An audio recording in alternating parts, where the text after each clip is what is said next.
Good afternoon and welcome to another session of OLC4O Term 1B.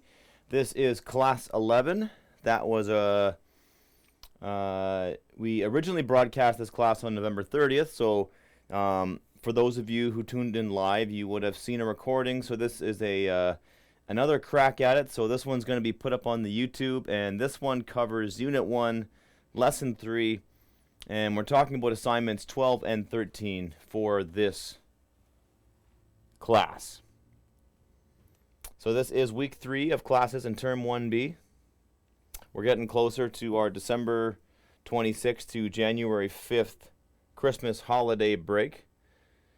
So when you're watching this broadcast on YouTube, just always be aware that there are 4 ways you can watch the classes live from 10 to 10:55 a.m. Central Standard Time, either through Zoom, television, radio, or by phoning into the studio. You can pause the screen and have a look at those. You can, of course, check us out on YouTube, as you're probably doing right now, and you can share this page with other people. And I am glad to see the views slowly ticking up, which is awesome. You can pause the screen anytime and have a look at that. So there's many ways you can get your work. And if you have any questions about submitting work, now's the time to reach out, ask somebody, talk to your DC, talk to your learning center, phone the WASA office, email this if you got any questions. You can fax your work in. You can take a picture of it, send it on your phone. I've mentioned the Adobe Scan app a few times. Adobe Scan app, really useful app if you want to take pictures of documents and send them to people. This is how you want to get in touch with me. So any questions, shoot me an email. Add me as a friend on Facebook, send me a message, and you can either phone me in the office or you can phone this toll-free long-distance number. So get in touch with me. The best time to do that is Monday through Friday, 9 a.m. to 3 p.m. Central Standard Time. I don't take a lunch break. I will be at my desk from those times. And this is also when I'm the most active on Facebook and Messenger, right? So if you want to send me a message on Facebook Messenger, this is the time to do it, where I will see it and I'll get back to you right away. So here's where you should be. You should be definitely making contact with me or your other WASA teachers. You should have read pages 1 through 35, which covers lessons 1 and 2 of Unit 1. You should have started reading Lesson 3. And you should have completed assignments 1 through 9 by now, and making a plan for getting onto assignments 10 to 13. So today we'll look at our words of the day. Today's punctuation is periods. We will look at a headline, and then we'll delve into assignments 12 and 13. Our success criteria is learning about the proper use of periods and reviewing assignments 12 and 13. And we'll know we've been successful if we can use periods correctly in our writing, in our everyday writing and our assignments, and if we can complete assignments 12 and 13 by using the writing process. So once again, we'll be talking about the writing process, planning, writing, revising, editing, and publishing, all 5 steps of the process. So today's words of the day starts with this image right here. We've got a map of Lake Superior. Some students are in Thunder Bay. They're a lot closer than we are, but Lake Superior is about a 4.5-hour drive from Sioux Lookout for us to get down here. So I've been on both sides of Lake Superior, the North Shore and the South Shore.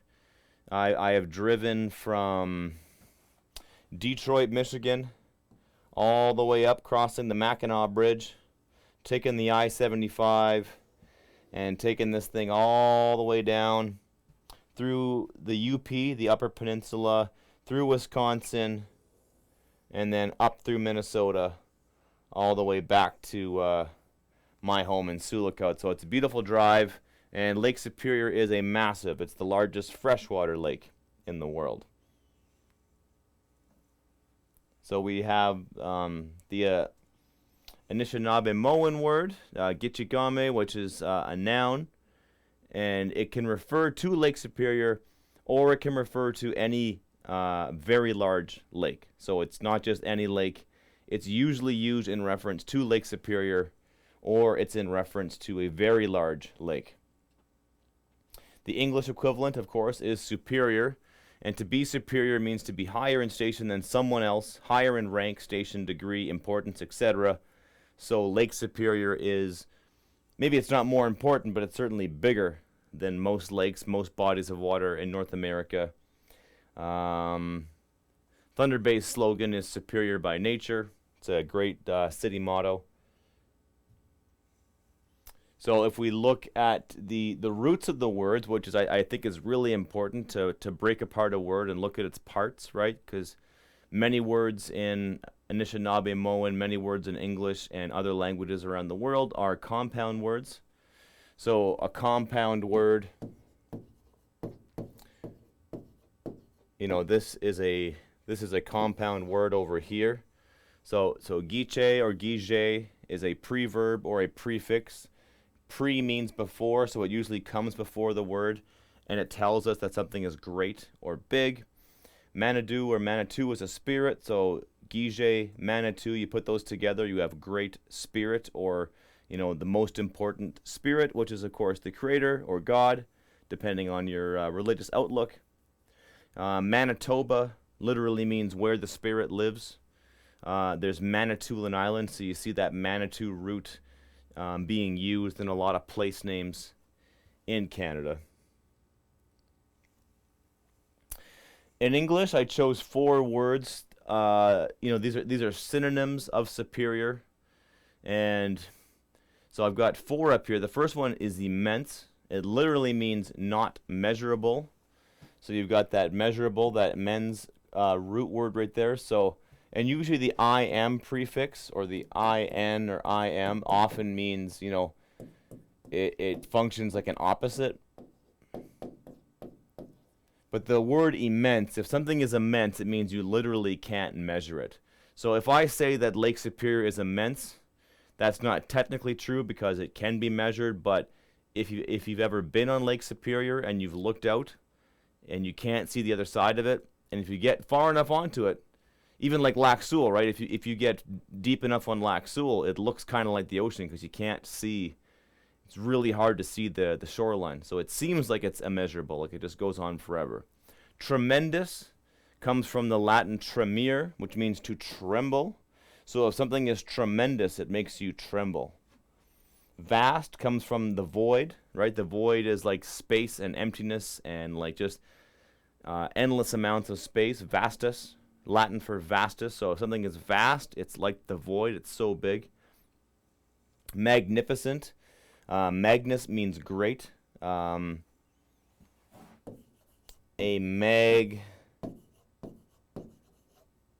magnum opus is a great work. So sometimes we say an author has a magnum opus, or a musician or a composer has a magnum opus, and that's what that means, right? That's their great work. That's what they're known for. That's the best thing they did. Okay, periods. So periods, we've been using them since we've been in grade school, and I'm sure you know how to use one, but like a lot of tools and a lot of things in the English language, it's good to know the nuances, the little things to make sure we're using it properly in every situation. So we use it to indicate where a sentence ends, and we call that a declarative sentence. When we declare something, we're saying that it's true or it's a fact, or it just simply is. So this is the way it is, period. So there's 3 ways we can end a sentence. We can use a period, we can use a question mark, or we can use an exclamation mark. So we use the period for declarative. We use the question mark if the sentence is asking a question. That's an interrogative sentence. So interrogative is the same as interrogation. So when I interrogate someone, I'm asking them questions. Or when I'm making a command. And when I make a command, it can be imperative or it can be exclamative. So on the next slide, I'll break that down.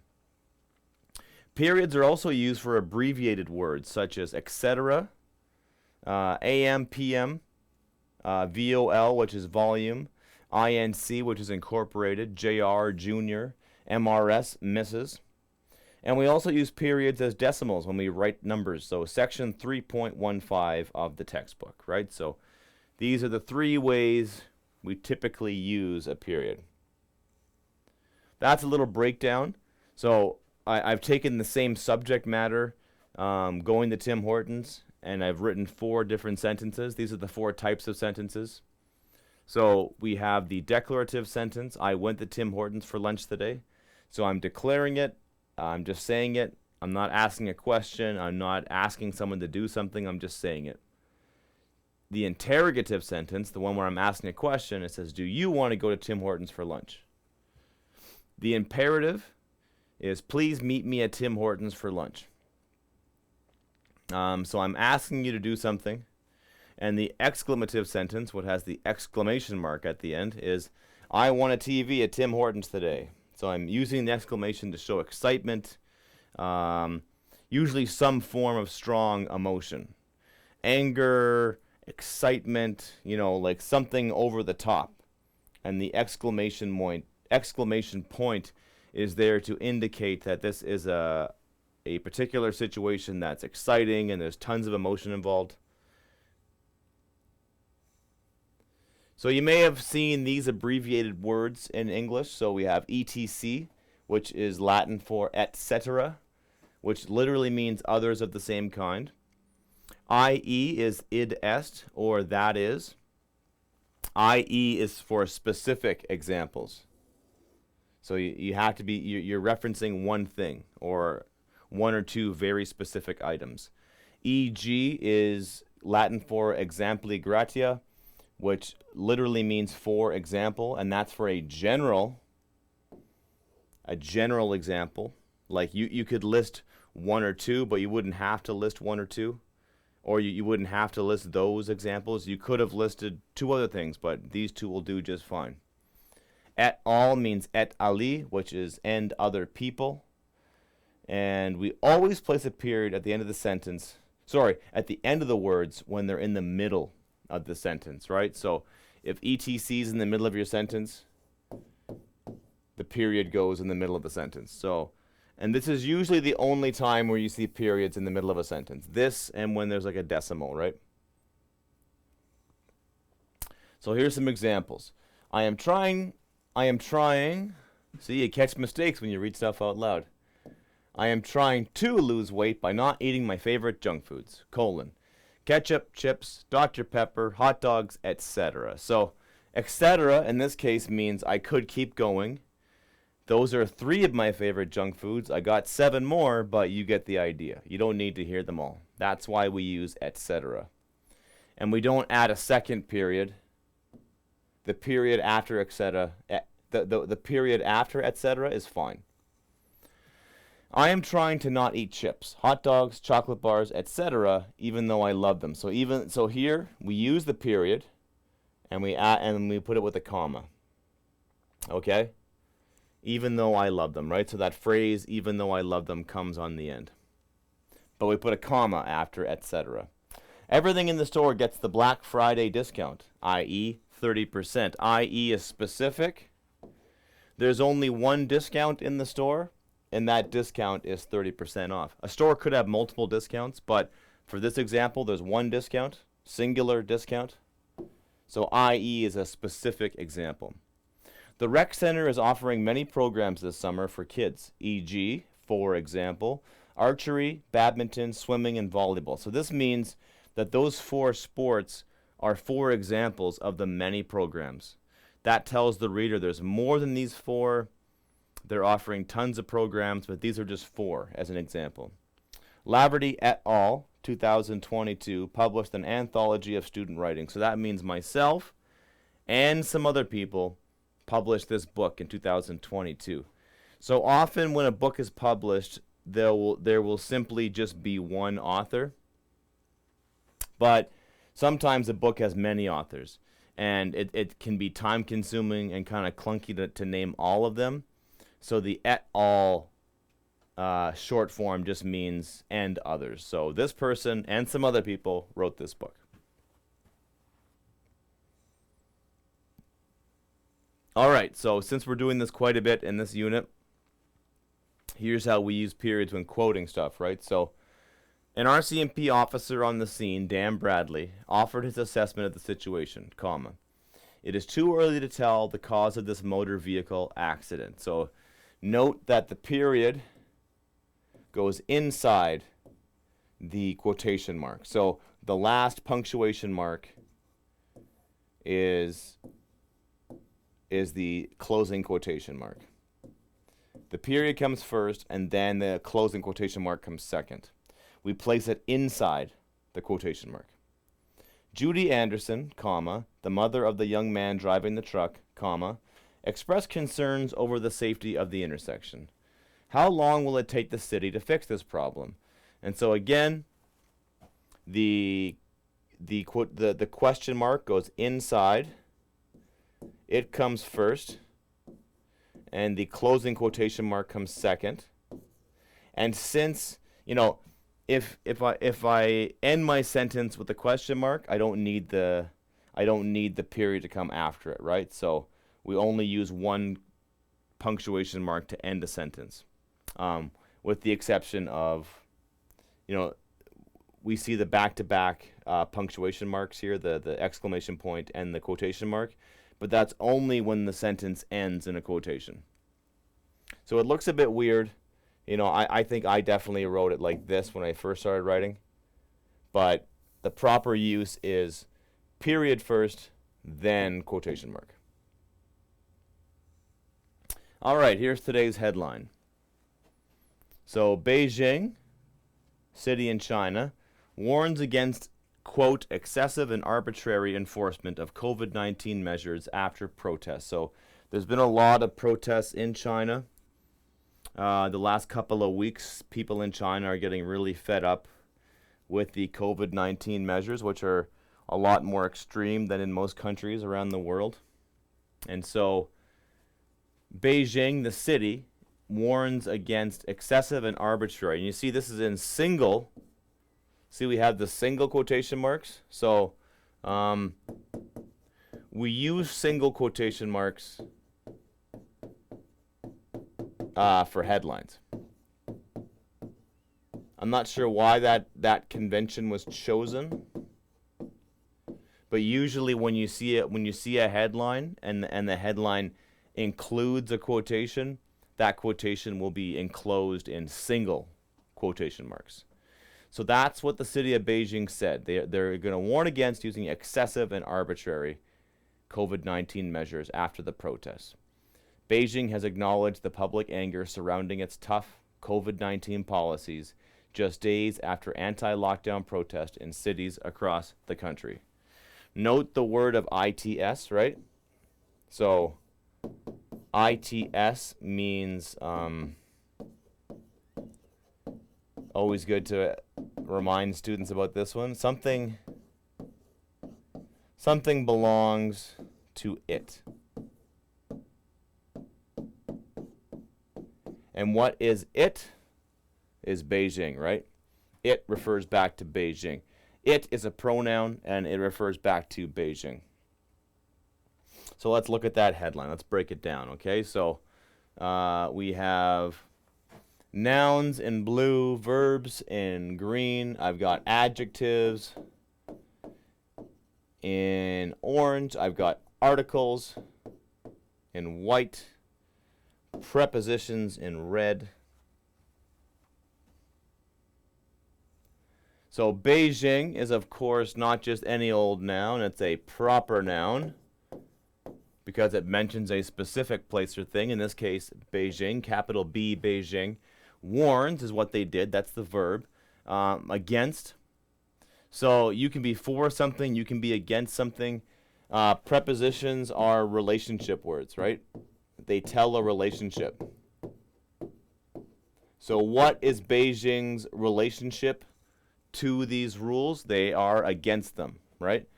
There's two adjectives. The rules are excessive, which means they go above and beyond what you'd normally expect, and they are arbitrary, which means they're not really based on any kind of particular rule, or not rule, but they're not based on any kind of logic. Arbitrary just means like just because. And of course, if you got to have a bunch of rules in your life, you don't want them to be arbitrary. You want them to be based off of evidence and there for a good reason. Enforcement is a noun in this case. Of, preposition. COVID-19 is a thing, but in this case, it's an adjective that modifies the noun measures. So what kind of measures? COVID-19 measures. After, another prepositions, because prepositions tell us their relationships, but they also tell us about time. Before, after, during. Protests. Another noun. Okay, so now we are on to assignment 12. So we're talking about the writing process and how we use the writing process to tackle these assignments. So you are writing a news report.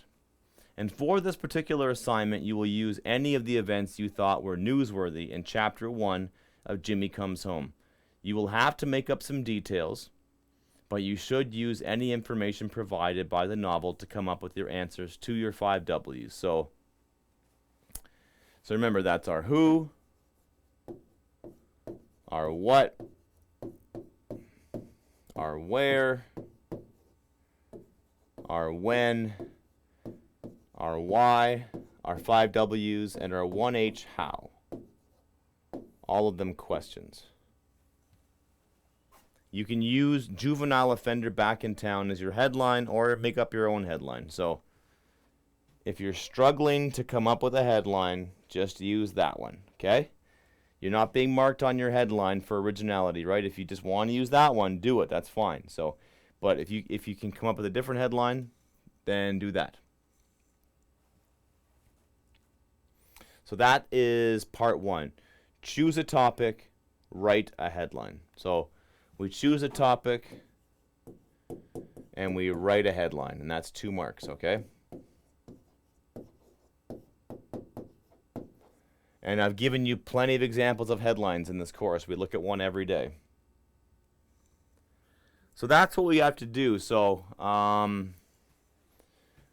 you know, when we're writing a headline,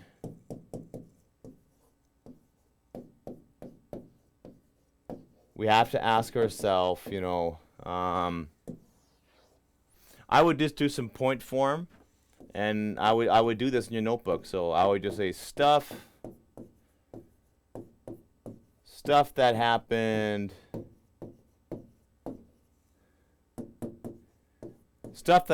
in Chapter 1, okay? So we're going to write a headline. We have to ask ourselves, okay, what happened in Chapter 1? So Chapter 1, we have, you know, Jimmy lands in Green Star Lake. He's escorted by police, right? What else happens in Chapter 1? We have, you know, Gary is a very important character. Gary reunites with his friend Jimmy.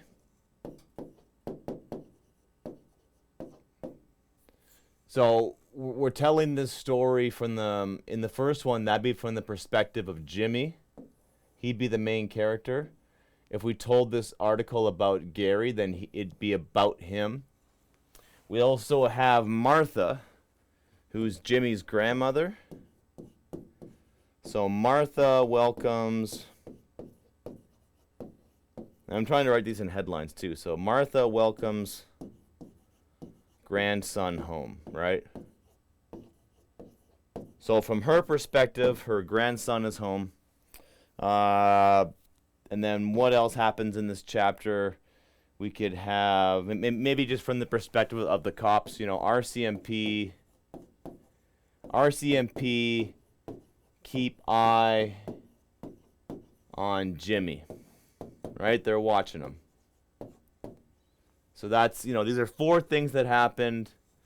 Those are 4 headlines that you could do, or you could take that wording and kind of rephrase it, but just write down a major event. It's a very short chapter. There's not. I couldn't. There might be maybe one or two more things that happen. Like there's Teresa. I'm not sure if she even comes into this one, but there's not many things happen. But these are the four kind of main events that happen. So pick one of those and write your headline. Part 2 of the assignment asks you to give a photograph to visually show the event being reported on. You're going to draw a picture or locate a photo or other graphic in a magazine or newspaper from the internet that would appear with your news report. That's for 5 marks, okay? So I would say, option 1, you can draw the photo for the news report. This is not an art course. I'm not going to judge your ability to draw. I'm going to judge your ability to connect the photograph to the news report. So you may have heard the cliche, a picture tells 1,000 words. And sometimes a picture may not tell 1,000 words. It's kind of an exaggeration, but even if that picture tells 10 words, that's fine, right? The picture should tell us more about the story. It should tell us where the story is going. It doesn't have to be this detailed. It can be stick figures, but the elements you put in the picture are going to be important, okay? So you can draw a picture, or you can find one or more online. You might want to get creative, and if you have any skills like Photoshop, or if you've ever made memes, or if you've ever mashed up 2 images together, you could do that. So, but a newspaper article usually has 1 picture, so I want you to make 1 picture, but that 1 picture could be composed of like different images you find online. So either draw me a picture or find one online that tells me about the story. And then you're on to part 3, where you're going to figure out which details you want to include. And remember, some of these you may make up.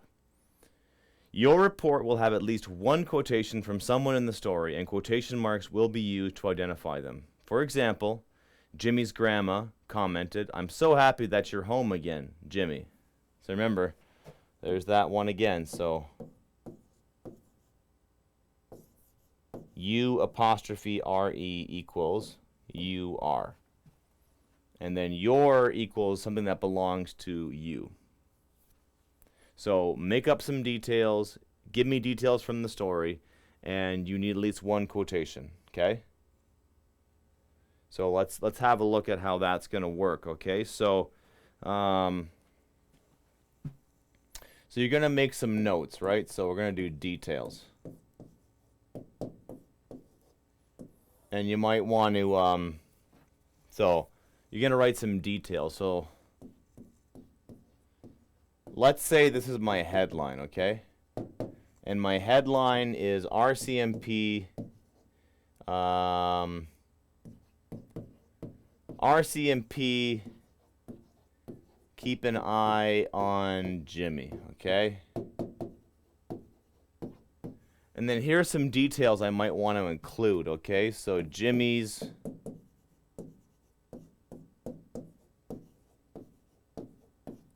past offenses, right? So he's gotten in trouble a lot. I know there's a band constable in the story. He's involved. I think his name is Fred or Frank. I can't remember the difference. No, Frank is the PO and Fred is so there's Fred. So I know that Frank is the PO, right? So these are details from the novel.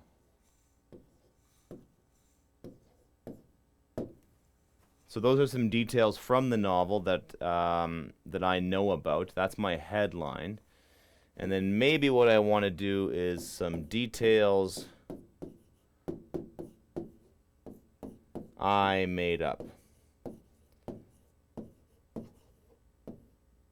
And this is the fun part, at least for me. I love telling stories, so this would be kind of fun for me. So here are some details that I can make up. So I'm going to write a news report about the RCMP keeping an eye on Jimmy. So maybe we could say something like, you know, one of the officers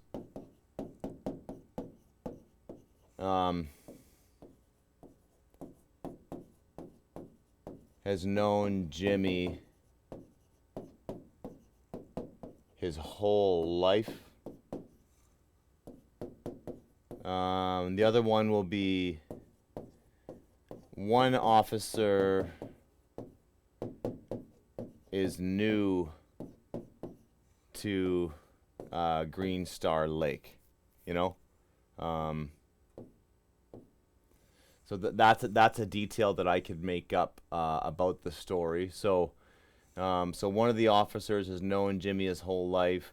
One officer is new to Green Star Lake, and then maybe I could also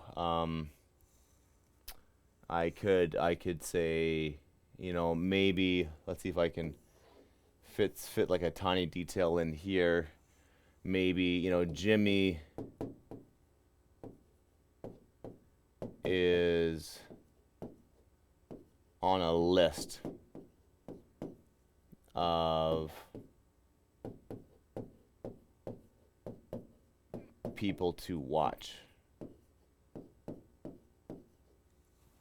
Something like that. So we're making a story about Jimmy and his life.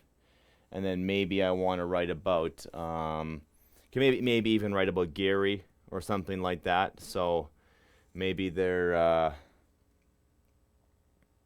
yeah, they've got a list of people they're watching, and then he's one of those people, and he has to act right before he can not be on their watch list. So we've got assignment 12, part 4. You're going to write a rough draft copy of your news report. It must be 1 page in length, handwritten.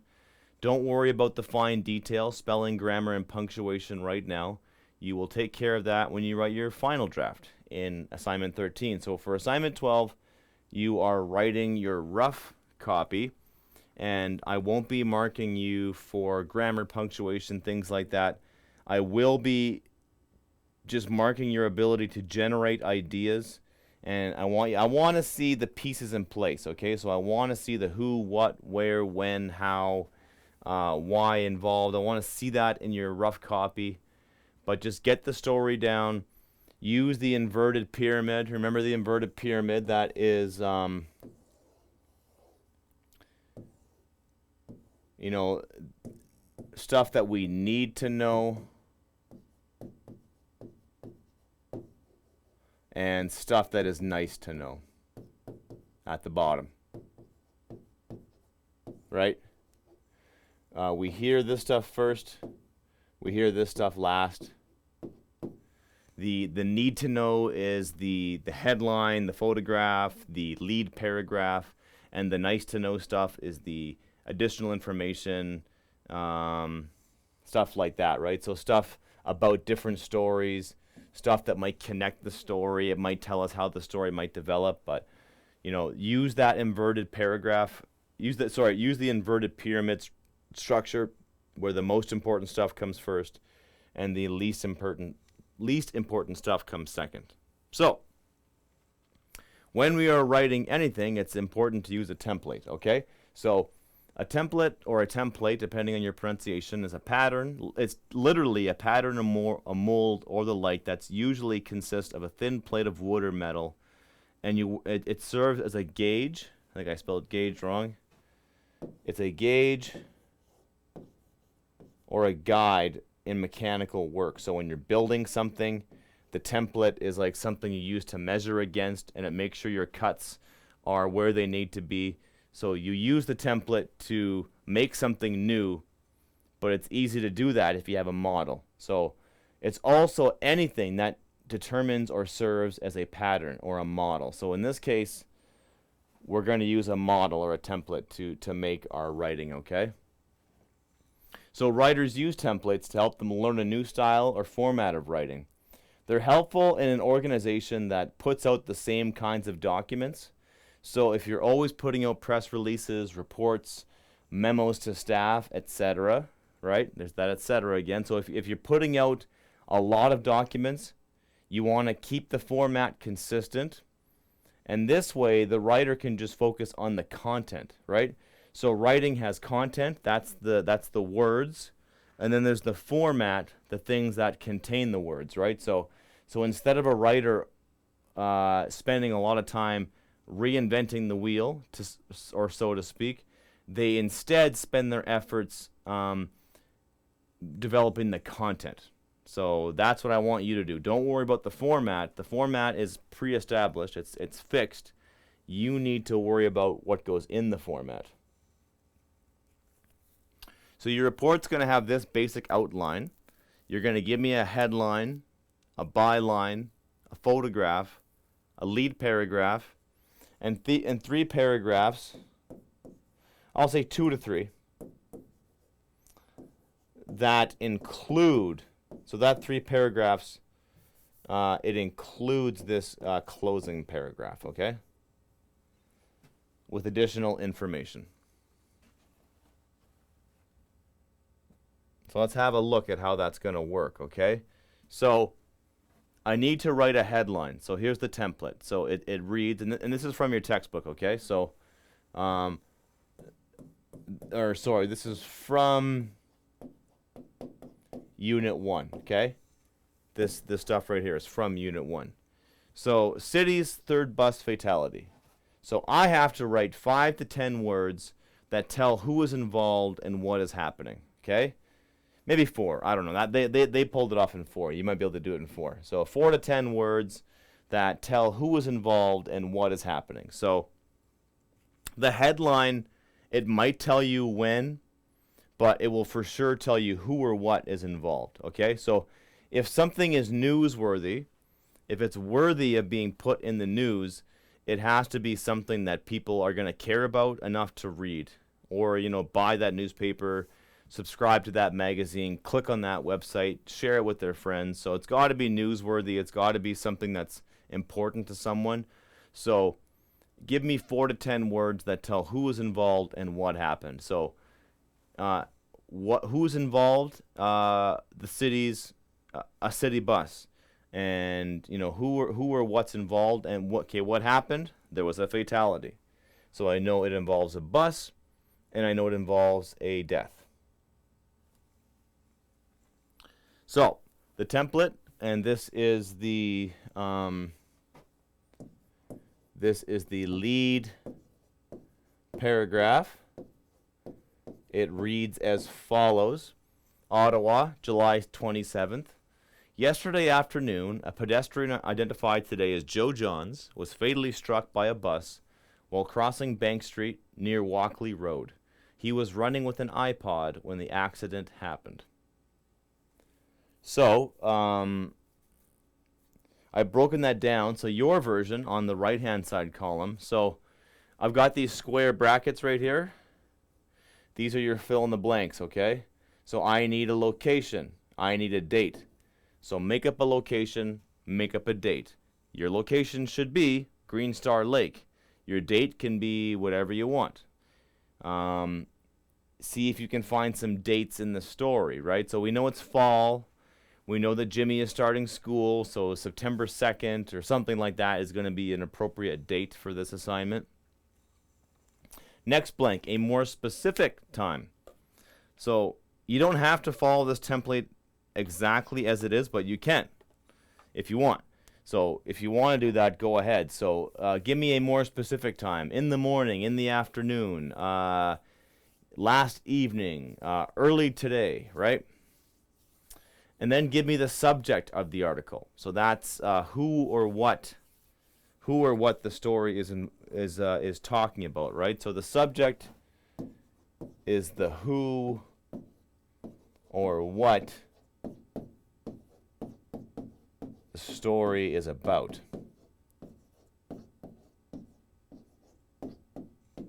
And then tell me what happened, and then tell me how it happened. That is a great template for an opening lead paragraph of a news report.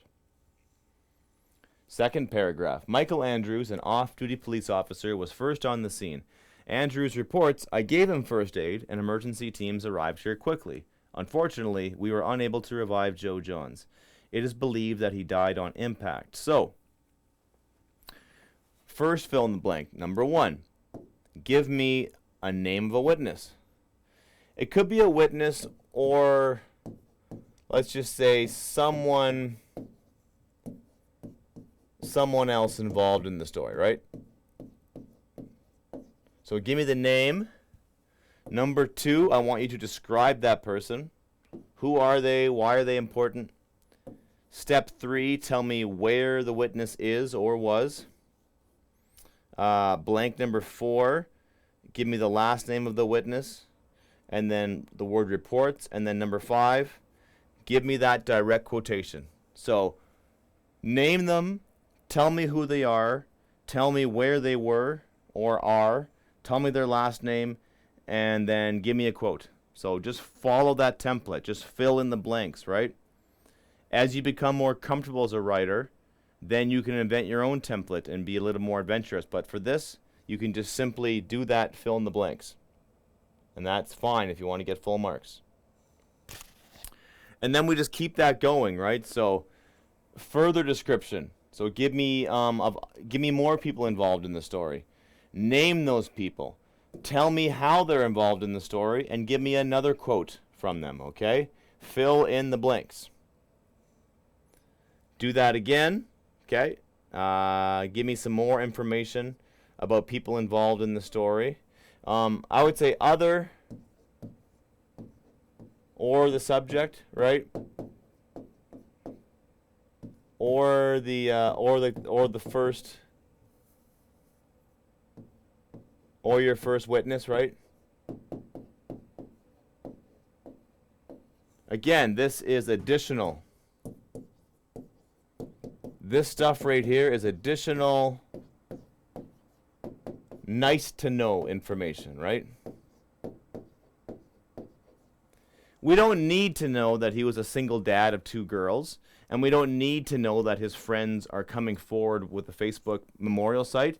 It's good to know, and it certainly adds to the story, but the main part of the story was that he died getting hit by a bus. That's the main part of the story. You need to read that first, and it's nice to know this additional information.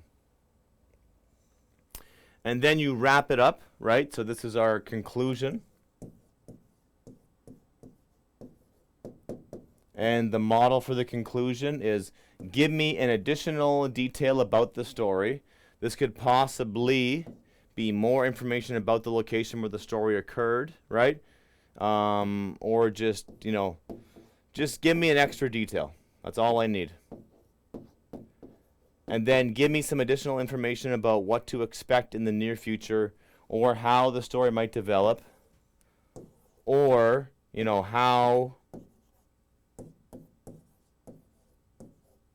how the story ends, right? So it can be either or both. You wrap things up, you tell us how the story ends. So in this case, it turns out that it's not the bus driver's fault. It's his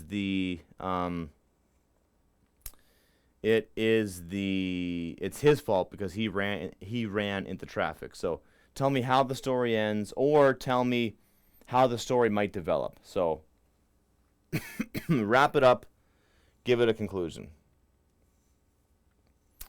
And then what you're going to do is you're going to go through the check mark, right? So you're going to say, yep, I wrote a headline that grabs the reader's attention. And I would say the headline tells me who or what is involved. And it tells me what happened.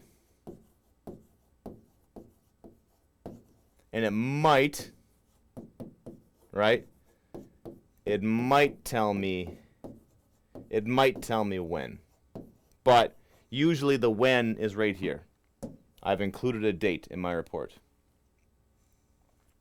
The appropriate who is involved. So, we know We know the subject right away.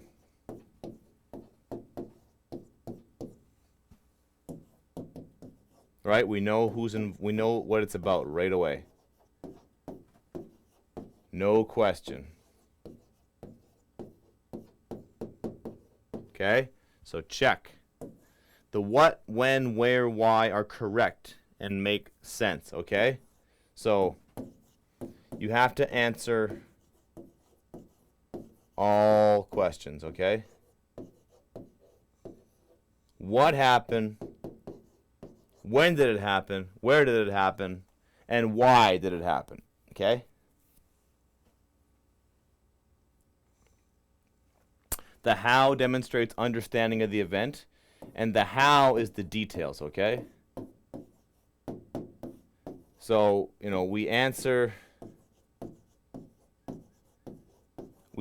how with details, okay? The quotes are thoughtful and appropriate to the story, okay?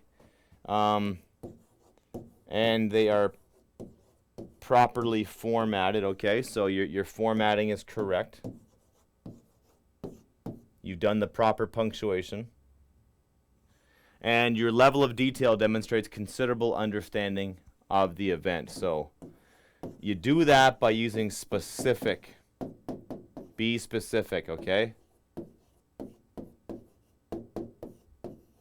Use the 5 senses, right? Use adjectives, right? Use descriptive words, right? Use adverbs. Tell me how actions were done, okay? I want the 5 senses. I want specific details, okay? That's what makes writing come alive.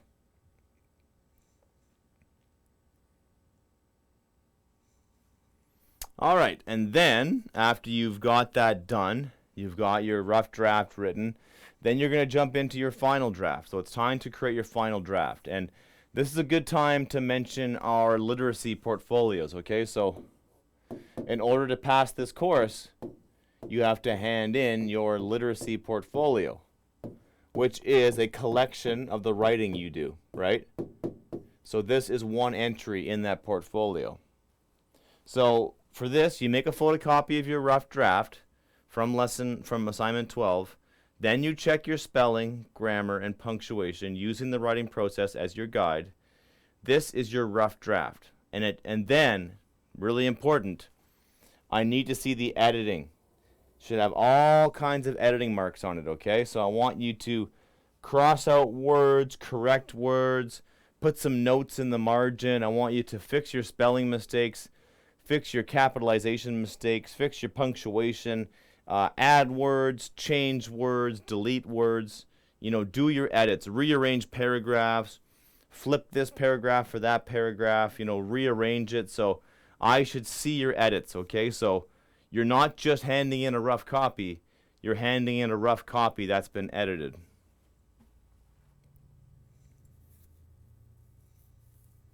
So assuming you're satisfied with your revised and edited rough copy, you need to produce a final copy. So I need to see your rough and your final, okay? And don't forget to include your rough sketch or include your photograph with that, okay? With the final paper, okay? So so maybe just in a couple of minutes here before we wrap up, we'll talk about that writing process again, okay? So now, once you've got a rough copy in place, what you're gonna do is you're gonna get into that step 3, the revising step, okay? So you're gonna look at the rough copy.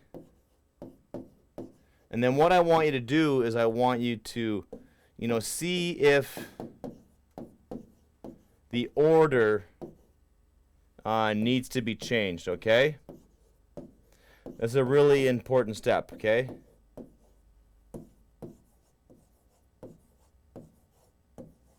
And this is the This is the order of your paragraphs, okay? So do you need to change the order of the paragraphs? And this is so we have the most important details come first.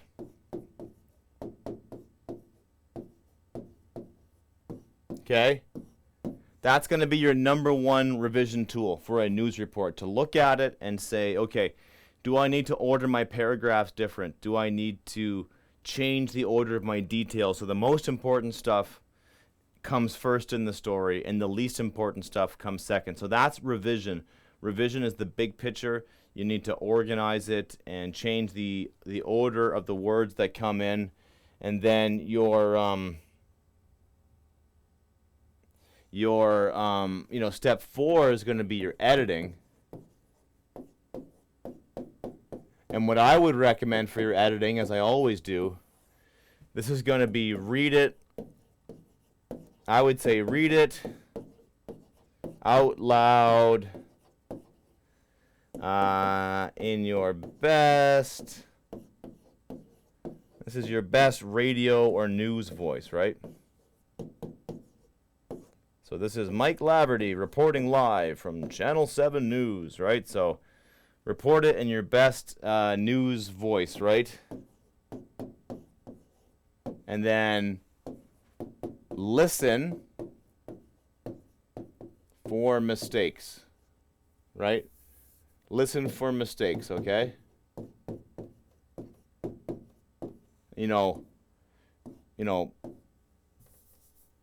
Even better, I would suggest you record it, record yourself, and listen, okay? And that way, you're the writer and the editor, all wrapped in one, okay? Record yourself and listen. Writing something down and then recording it and then listening to it and editing at the same time is really useful, okay? That's going to take your writing to the next level, okay? So if you can do this, I would really suggest to do that. And if you can't do that, have someone else read it. Have someone else read your report, okay?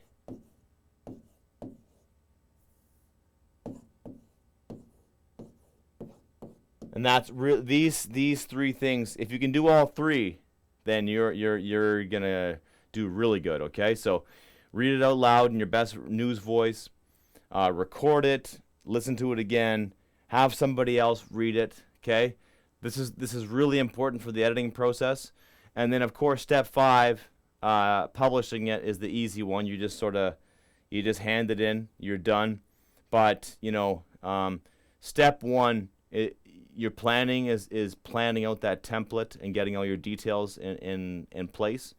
And then once we get to step 3 and step 4, we're going back and we're revising what we already have, and we're just making little edits, okay? So once you have that raw material, then you just mold that raw material into something that really shines and is really, something that gets you that full 30 marks, okay? You want to get as close to that 30 marks.